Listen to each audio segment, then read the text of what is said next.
Bonjour à toutes et à tous, nous nous retrouvons pour ce deuxième entretien avec Solès. Bonjour Sol. Salut Camille. Lors de notre premier entretien, nous avons évoqué les rencontres notamment avec le label Platinum. Et sur ce label, justement, je crois qu'il y a quelqu'un que nous connaissons bien, Rubin Steiner. Est-ce que tu peux revenir sur cette rencontre ? Avec Rubin, on s'est rencontrés lors d'une soirée Platinum. Voilà. On s'est rencontrés parce qu'on est sur le même label. Et on s'est super vite retrouvés autour de plein de goûts en commun, d'artistes qu'on aimait et tout ça, mais surtout autour d'un vrai plaisir à se marrer. Et voilà, comme tu sais, voilà, Rubin, c'est un mec hyper sympa, quoi, hyper généreux, hyper gentil. Et vraiment, vraiment super généreux d'un point de vue de bienveillance qu'il a envers les autres. Et d'ailleurs, je crois que c'est lui qui a mixé le dernier album, Spell That Rhyme. C'est bien ça ? Ouais, du coup, c'est ça. La première fois qu'on a fait un truc ensemble avec Rubin, c'est ça. Il a mixé donc le troisième album de Sweat Like a Ape. Et vous vous êtes retrouvés aussi plusieurs fois sur des concerts, j'imagine ? Ouais, bah du coup, on a fait on a fait un concert à Tours ensemble, la release party à Bordeaux. Et puis à chaque fois qu'on va jouer à Tours, voilà, on se voit. Et voilà. Et du coup, je lui ai proposé, quand j'ai fait mes morceaux chez moi là, pour mon album solo, de mixer aussi mon album. Enfin, au départ, c'est pas ça. Au départ, je lui ai envoyé mes morceaux. Et puis il me dit: ah, mais moi je fais les mix avec grand plaisir et tout. Et ça lui plaisait vraiment. Et donc il a fait le mix de ce disque-là. Puis il a fait le disque du Boom Boom Doom Review qui va sortir aussi là. Ah, c'est également lui qui a mixé Ouais, le... ouais. Bah ouais, en fait, on s'entend vraiment hyper bien et c'est tellement cool et agréable. Et puis j'adore effectivement, comment il mixe, quoi. Donc voilà, une affaire qui roule, quoi. Comment ça se passe ? On peut en parler sur l'ensemble des projets, même y revenir pour chacun, mais le processus de création, par exemple, sur Docteur Culotte. Docteur Culotte, j'écrivais des chansons dans mon salon et je les proposais à Jérôme. Et puis ensemble, voilà, on les rebossait avec des arrangements, un truc comme ça. Et pour les souhaits, Et pour les sweats, c'est un peu plus de la résidence collaborative. Et on amène chacun. Tu vois, moi, tu sais, je prépare jamais grand chose quand je vais à une résidence de sweat. Tu vois, tu sais, je pars avec. Moi, je pars avec 3-4 tours de guitare, tu vois, un truc comme ça. Puis on voit où est-ce que ça nous mène. Et puis des fois, c'est ça. Des fois, c'est une tourne de basse à Oscar. Des fois, voilà, des fois, ça va être mat. Et puis, c'est ça. Ça passe beaucoup par de la. Comme presque de la session de jam, quoi, avec Sweat, quoi. Où en fait, on a une ligne. ouais, ça, il y a une ligne directrice Il y un a une petit ligne peu. directrice. On joue autour de ça. Et au fur et à mesure, on s'arrête. On dit, bon, bah. Ce qui serait bien, c'est que tel truc, ça mène là. Comment est-ce qu'on peut arriver là? Voilà, des trucs comme ça. C'est quoi justement la ligne directrice pour les souhaits ? Bah, ça va dépendre de ce que c'est le morceau, tu vois. En fait, quand je dis ligne directrice, c'est ça, c'est ce que je dis. On va partir d'un riff de guitare, quoi. Et puis, tu vois, par exemple, les fameux, tout à l'heure on en parlait, les riffs un peu afro, tu vois. Moi, je vais arriver avec une tourne afro, puis on va la faire tourner justement. Bah, Oscar, il va trouver une basse autour de ça, Matt, une autre guitare, Jérôme, son plan de batterie. Puis là, on va faire l'autoroute pendant un moment, tu vois, on fait tourner ça en boucle. Puis on voit où est-ce que ça nous mène. Est-ce que c'est bien? Est-ce que c'est chiant? Ah, ça devient un peu chiant. Bon, il faut trouver un truc là qui va se passer, tu vois. Et c'est vraiment un truc comme ça. T'écris les paroles après, du coup? Dans Sweat, en général, j'écris toutes les paroles après. Et même, c'est souvent que si vous entendiez les enregistrements de répète, vous seriez absolument mort de rire parce que c'est blindé de yaourt et de conneries et de trucs où j'essaye de trouver plus la dynamique du chant que ce que je vais raconter de suite. Et je me fais souvent une grosse session d'écriture sur la fin, en fait, où il y a déjà plein de morceaux quasiment terminés, et je me fais une grosse session d'écriture. T'écris jamais les paroles avant, en fait. C'est rare. Ouais. Ça t'est arrivé de faire des collaborations avec d'autres groupes, justement, concernant la chanson, l'écriture? Non, Jamais. on me l'a déjà demandé, et jusque-là, j'ai pas... ça me disait pas. Ouais. En fait, pour l'instant, j'ai du mal à... Enfin, tous les trucs que j'ai écrits, je les ai vraiment écrits pour les interpréter moi. Et donc, du coup, voilà. En plus, faut avouer, en fait, alors si on me demandait clairement, est-ce que tu peux nous écrire une chanson, s'il te plaît, pour tel truc, je le ferais peut-être, parce que je trouve que c'est intéressant, ce serait intéressant comme projet. J'ai jamais essayé de faire ça. En revanche, on m'a souvent demandé, hey, t'aurais pas des chansons que tu utilises pas, ou des trucs comme ça. Ça m'est arrivé ça, ou des textes que tu utilises pas. Parce que tu sais, c'est souvent la grosse prise de tête de plein de chanteurs, faut écrire des textes, et c'est chiant d'écrire des textes. Surtout en anglais, j'imagine. Bah en fait, pour moi aussi, c'est chiant d'écrire des textes. Ça me prend du temps et pas mal voilà, de travail. Et donc, j'ai jamais de rab, en fait. Mais en fait, c'est... En fait, je sais qu'il y a des gens, tu sais, ils remplissent des carnets et tout ça. Moi, c'est pas le cas. Moi, j'écris des textes parce qu'il faut que j'écrive des chansons. Et donc, en général, j'ai pile le compte. Et elles parlent de quoi, ces chansons, d'ailleurs, concernant les Sweats? Ça peut parler d'absolument tout et n'importe quoi. Des pas de danse de Jarvis Cocker, par exemple? Ça peut, ouais, ça peut parler des pas de danse de Jarvis Cocker, ça peut parler d'une paire de chaussures neuves. Ouais, L'excellent clip de Brand New Shoes que je recommande, que l'on peut facilement trouver sur Internet. ça parle quand même souvent, je sais pas trop. Moi, en fait,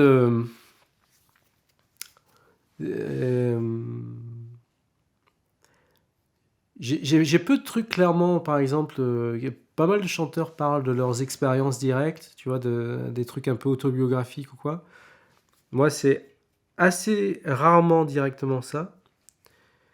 Et sans doute parce que je me connais pas très bien et que j'en sais rien, ou parce que je dois être introspectif, mais pas, je me pose pas beaucoup de questions sur moi, ou je sais pas, je sais pas, je dois le faire, mais ça m'inspire pas beaucoup. Et en fait, moi, ce que j'aime vraiment, c'est la fiction en général. Et ce que j'aime, c'est vraiment être inspiré à suggérer une histoire ou raconter un truc dans lequel il y a des personnages et tout. Alors, sans doute qu'il y a beaucoup de moi-même là-dedans. Mais par contre, voilà, c'est pas direct. Donc, ça va surtout... Voilà, il y a souvent des petites histoires, ou si c'est pas clairement des histoires, quelque chose qui suggère une histoire, presque comme un dialogue ou un truc, ou un monologue d'un personnage ou un truc comme ça. Ce serait quoi un tube pour toi? Un tube, pour moi, ce serait un morceau qui passe 60 fois par jour à la radio. Parce que je me rappelle des premières chansons pour lesquelles il y a eu un clip pour le premier album des Sweats, donc Brand New Shoes, où là on est dans une belle fiction justement. Et le premier morceau, Ape, ouais, avec mon très mauvais accent anglais, ouais, où le clip est quand même assez fou. ouais. Tu peux nous en dire plus sur comment ont été mis en scène justement ces clips? À chaque fois, les clips, c'est pareil. C'est pas que c'est une grosse prise de tête, mais c'en est une quand même, parce qu'à chaque fois, comme il n'y a pas de... Moi, je rêverais que les labels, ils aient vraiment plein d'argent pour te dire, ok, donc il faut 2 clips pour faire de la promo. Bah, vas-y, il y a du fric, embauche un réalisateur. Parce qu'en fait, à chaque fois, il faut trouver des idées. C'est quand même chiant de trouver des idées, les gens ils se rendent pas compte. Donc souvent, on est là, on se prend la tête, qu'est-ce qu'on pourrait faire? Et Ape, ça fait partie des trucs vraiment cool, parce que tout d'un coup, on a trouvé une idée qui n'était pas forcément justement une histoire. Parce que les histoires, c'est chaud à mettre en scène, des fois. Tu vois, des fois, tu as une idée d'histoire, et il faut que ce soit lisible, Mais si tu trouves un principe, des fois, qui fonctionne, et ça, c'est quand même agréable, parce que tu peux ne pas y passer trop de temps. Et ça a été le cas de Ape. Ape, on s'est dit, je sais pas pourquoi on a eu cette idée. Donc il y avait ce copain là, Singh, donc un copain étudiant chinois en France qui faisait ses études là, à Bordeaux. Et on s'est dit, Singh, il est super, il a une super dégaine. On adorait, voilà, un truc qui dégageait. Et donc on s'est dit, ce serait super que ce soit lui qui... Au début, avec Sweat, on s'était dit, on veut pas nous voir nous chanter et tout. Tu vois, parce qu'on se disait, tous les clips, c'est un peu ça. Et donc, on s'est dit, ce serait cool, Singh qui chante à ma place à moi. Et comme c'est, des paroles de Ape, en gros, c'est un personnage qui raconte qu'en gros, une nana le rend complètement dingue, quoi. Et donc, on avait cette copine, Claire, qui fait du pole dance. Et on s'est dit, on pourrait avoir un truc où Claire, elle fait du pole dance et où Singh, ça le met dans tous ses états. Et voilà, et on avait une idée de... je me souviens plus ce que c'était. Je crois que c'était filmé... c'est ça, on filmait Singh au ralenti, en train de chanter la chanson, et ensuite on l'accélérait. On se disait, l'effet, il sera rigolo. Et voilà, on a tourné les clips autour de ça. On a demandé à Claire si elle était partante pour danser dedans. Et si Singh n'était pas... Et donc ça a donné un truc très drôle, parce qu'en fait, comme Singh chante dans ce clip, il y a eu plein d'endroits où on arrivait pour jouer avec Sweat, et où les gens ils pensaient que c'était vraiment Singh, le chanteur de Sweat Like an Ape. Et quand ils t'ont vu, ils se sont dit, c'est pas Singh. Ils se disaient, des fois même on arrivait, ils disaient, mais le chanteur il est pas là ou... Et, si, c'est moi. Il dit, mais il est pas chinois le chanteur? Non. Eh bien, nous n'allons pas écouter Ape, mais Just Dance du 2e album de Sweat Like an Ape.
Especially the ladies.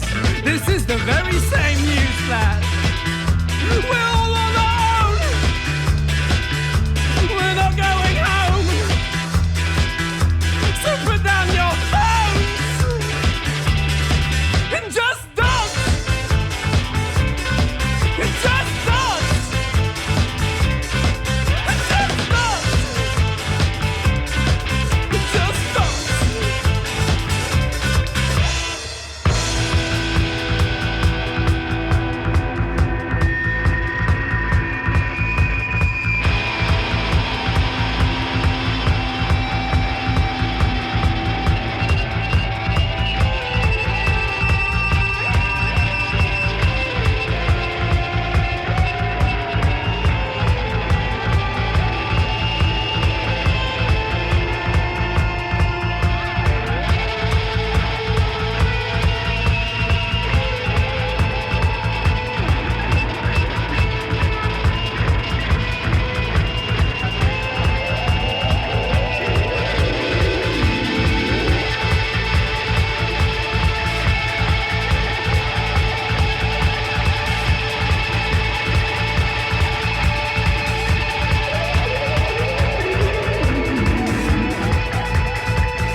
citizens, ladies and gentlemen, especially the ladies.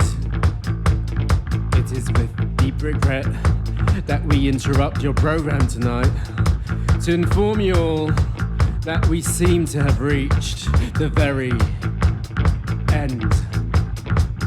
Not the end of this song, not the end of this stunning full-length musical suite, but the very final end. And so, in an attempt for us all to join together in a final effort of communion, I'm down on my knees. I'm begging you, please. I'm down on my knees. I'm begging you, please. I'm down on my knees. I'm begging you, please. I'm down on my knees. I'm begging you, please. I'm down on my knees. I'm begging you, please. I'm down on my knees. Just dance. Just dance. All of you, well, just dance. Just dance.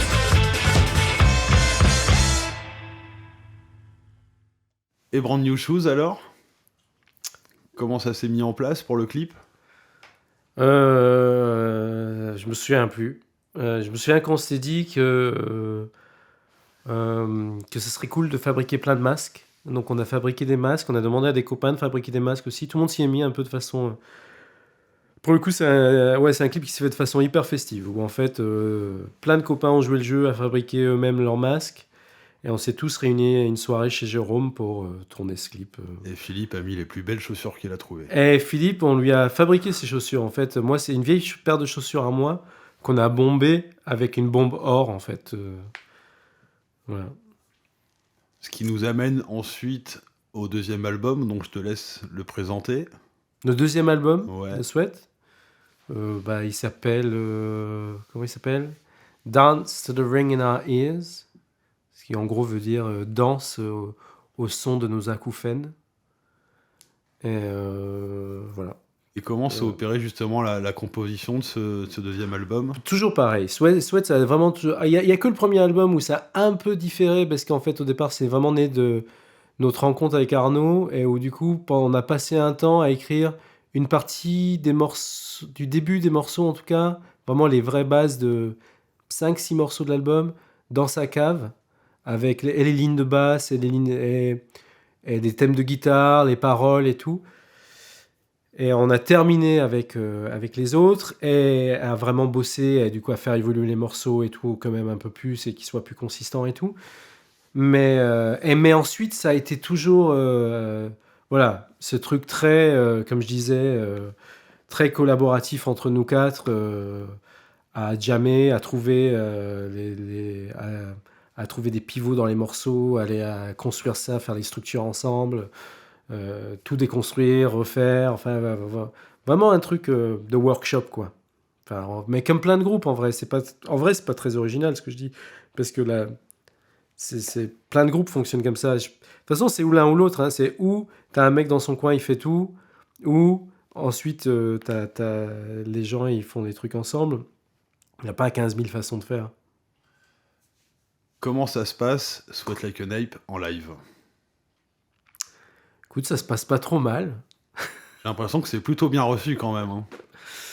Ouais, je pense qu'au... De toute façon... Il y a un petit fan club. De toute façon, dès le départ, c'est un projet qui... Ça a fait partie des trucs d'intention de départ de ce groupe, c'est que même avec Arnaud, on imaginait les morceaux en live. On se disait, bon...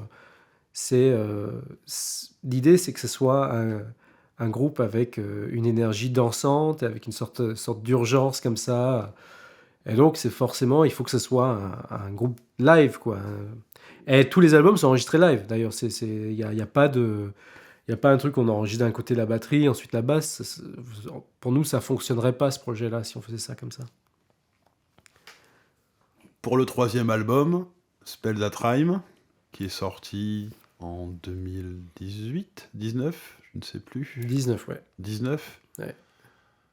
Par rapport aux deux premiers, bon, évidemment, ils sont tous différents, mais il y a un côté, peut-être, je sais pas si le mot correspond, mais un peu chamanique. Ouais. Il y a une thématique comme ça, ouais, sur ce disque, ouais. Il s'appelle Spells That Rhyme, donc les sorts qui riment, les sortilèges qui riment. Et oui, il y a tout. C'était rigolo. En fait, comme je te disais, comme souvent j'écris les paroles un peu de façon assez groupée. Et je pense qu'il y a eu du coup pas mal de cohérence dans l'écriture des paroles de ce disque-là, notamment. Et où en fait, du coup, très vite, je m'amusais avec toute une thématique de sorcellerie, de monstres. C'est notre disque de Halloween un peu, quoi. Oui, d'ailleurs, il y a eu plusieurs clips pour cet Ouais, album. et du coup, avec Jérôme, on était parti sur toute une écriture de clips. On voulait en faire 5 carrément, mais c'est ce truc où en fait tourner des trucs, enfin, c'est toujours quand même pas mal d'efforts, moi je trouve. Et, bah, du coup, on en a fait que 2. Mais oui, il y avait toute une histoire qui devait se dérouler en 5 clips. Et voilà, où tu retrouves des personnages, alors masqués encore une fois, et donc il y a des personnages un peu fantastiques, quoi, avec des sorcières, des Patrice Cabla qui joue une sorte de sorcier maléfique, voilà, qui emprisonne une des sorcières, l'autre vient la libérer. Il y a un monstre des marais. Parce qu'il y a vraiment une chanson qui s'appelle Swamp Monster dans le disque, qui s'appelle le monstre des marais. Donc voilà, il y a plein de trucs comme ça. Et peut-être question que j'aurais dû poser bien avant, mais pourquoi Sweat Like an Ape? Sweat Like an Ape, c'était l'idée de l'urgence. Donc ça veut dire, c'est l'injonction, su comme un singe. Et alors pas que en plus, je crois que les singes ils suent pas spécialement, ou ils suent un peu, mais c'est pas non plus un truc de fou. Mais voilà, il y avait cette idée d'une sorte d'injonction à l'urgence. En gros, dire vas-y, danse maintenant, quoi. Et voilà. Parce que je me souviens d'un t-shirt sur lequel il y avait un singe. Ouais. Dans le clip, dans un des clips du 3e album, il y a des petits masques de singes. Ah bon? Je crois. Peut-être, non ouais, c'est possible. Ah, du coup, je me demandais si tu avais quelque chose avec les singes en fait. Moi, non, moi, j'ai pas de spécialement. On a tous des liens aux singes, hein, apparemment, mais ou pas, mais ouais. Non, pas spécialement. C'était vraiment. En fait, c'est venu de la première chanson, Ape. En fait, le nom du groupe est arrivé après cette chanson-là. She makes me sweat like an ape. Et on s'est dit, ah ben, sweat like an ape, c'est bien. Voilà. Ça fonctionne. Ouais. Et sur le 3e album, bon, moi je suis objectif parce que je les aime tous les trois. Il y a une chanson que j'aime particulièrement, Sweetie. Ouais. Au début, on a un instrument qui nous donne un petit son un peu aérien, un peu velouté. Ouais. C'est quel instrument qu'on entend? Du marimba, je pense que tu. Ouais, c'est ça. Ouais. Et du coup, qui est-ce qui est derrière cet instrument? Donc c'est Roland Bourbon dont on parlait. Donc on retrouve justement de toujours Compagnie tous les Fracas. gens avec lesquels tu peux collaborer, qui vont peut-être parfois intervenir plus ou moins sur différents projets. Carrément. De toute façon, je pense que toutes les histoires de musique, c'est un peu ça, hein. Je pense que c'est. De toute façon, on est là à passer du temps, à se dire ah, comment ça s'est fait. En vrai, c'est que des histoires tout le temps de gens avec qui t'aimes bien faire des trucs, de copains. Tous les groupes, c'est ça. Et donc, ouais.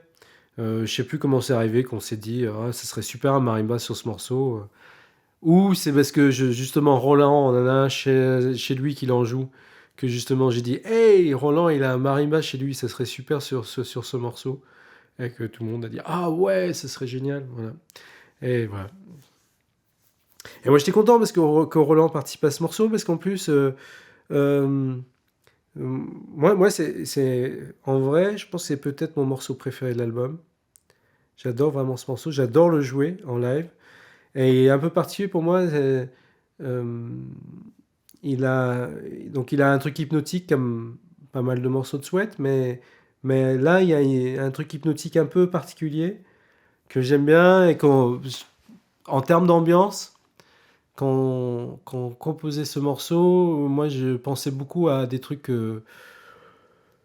des années 60, 70 que j'adore, de la scène un peu spiritual free, un peu à la Pharoah Sanders, des trucs comme ça. Et c'était ce genre d'ambiance hypnotique à laquelle moi je pensais et dont j'avais envie quand on jouait ça.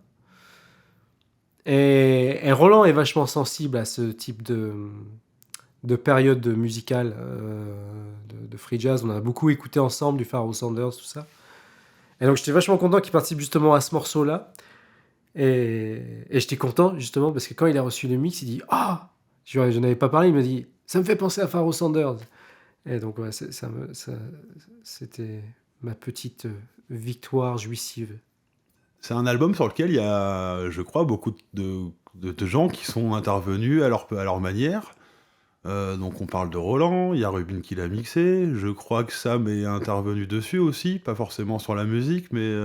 Sam a fait le graphisme de la pochette. Il n'a pas fait la pochette, il n'a pas fait le dessin de la pochette, mais il a fait la mise en page, le graphisme, la typo, voilà. D'ailleurs, les pochettes de Sweat... Avec un copain à lui, avec Gabriel Paquet, je crois, Pelletier, je sais plus. Ah!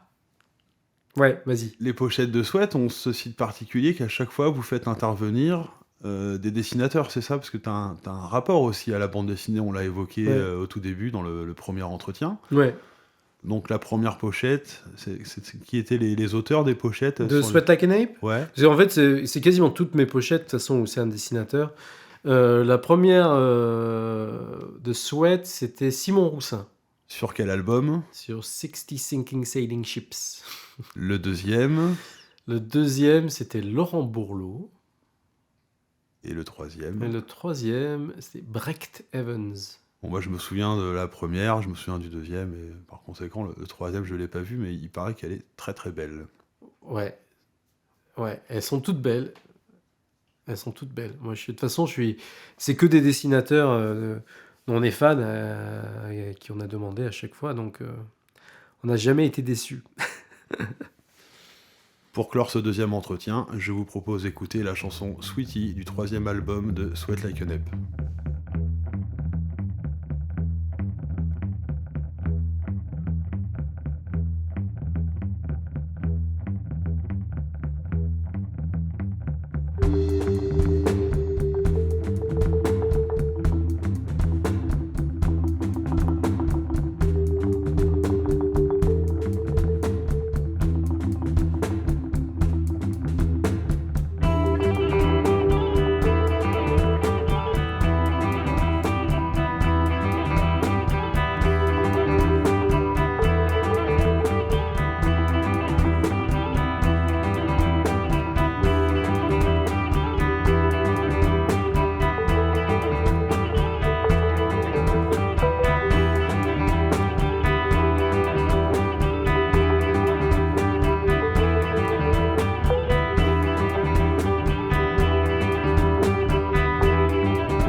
7th month. We met by the 7th river and you said,